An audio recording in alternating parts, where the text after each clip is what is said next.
আপনাকে জিজ্ঞেস করবে ভোট তো চাইবা, কিন্তু ভোট পাবার পরে তুমি আমার শিক্ষা ব্যবস্থা কি করবা, স্বাস্থ্যের কি করবা।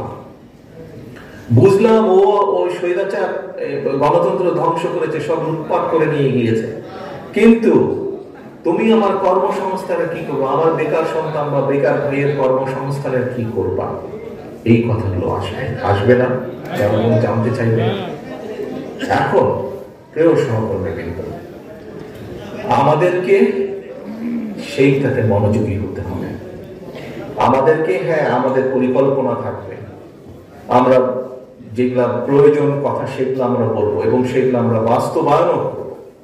কারণ আমাদের বক্তব্যগুলো বিকক্ষ বলেন, বিভিন্ন সংস্কার বলেন, আমাদেরকে এগুলো বাস্তবায়ন করতে হবে। কারণ আমরা কমিট করছি, প্রতিজ্ঞা করছি জনগণের, কিন্তু একই সাথে জনগণের যে চাহিদাগুলো, জনগণের যে আশা, জনগণের যে প্রত্যাশা, জনগণের যে চাওয়া, এইগুলো আমাদেরকে অ্যাড্রেস করতে হবে। যে কোনো মূল্যে এই সমস্যার সমাধানগুলো করতে হবে।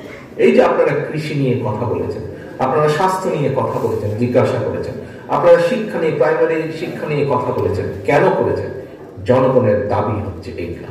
দ্রব্য মূল্য নিয়ে কথা বলেছেন আপনারা, কেন বলেছেন? জনগণের দাবি এইগুলা। এবং প্রিয় সহকর্মী, আমার গত 35 বছরের রাজনীতিতে আমার একটি অভিজ্ঞতা হয়েছে, সেই অভিজ্ঞতাটি আমি তাদের সামনে তুলে ধরতে চাই। আমি মনে করি বিগত 15-16 বছর ধরে আমি বাধ্য হয়ে বিদেশে আছি, এই দেশে আছি। এই দেশে থাকার ফলে যে অভিজ্ঞতা আমার হয়েছে, সেই অভিজ্ঞতার আলোকেও আমি আপনাদের সামনে তুলে ধরতে চাই। কি সেটি?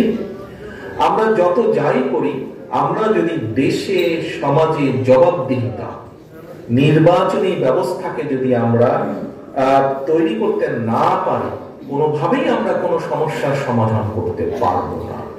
সেটি জাতীয় পর্যায়ে নির্বাচন হোক, সেটি লোকাল পর্যায়ে নির্বাচন হোক, সেটি কোনো প্রতিষ্ঠানের যেখানে যেখানে নির্বাচনের বিধান আছে, আমরা যদি নির্বাচনী ব্যবস্থা সামগ্রিকভাবে সমগ্র বাংলাদেশে গড়ে তুলতে না পারি, অর্থাৎ একটি নির্দিষ্ট সময় পরে পরে যত ঝড় তুফান বন্যা বৃষ্টি যাই হোক না কেন, নির্বাচন হতেই হবে, নির্বাচন হতে হবে, এর কোনো বিকল্প নেই।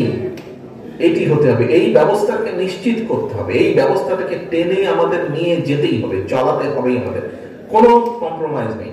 নির্বাচন হতে হবে, যেখানে জনগণ ভোটার, সেখানে জনগণকে নির্দ্বিধা নির্বিঘ্নে শান্তিপূর্ণভাবে ভোটের ব্যবস্থা থাকতে হবে।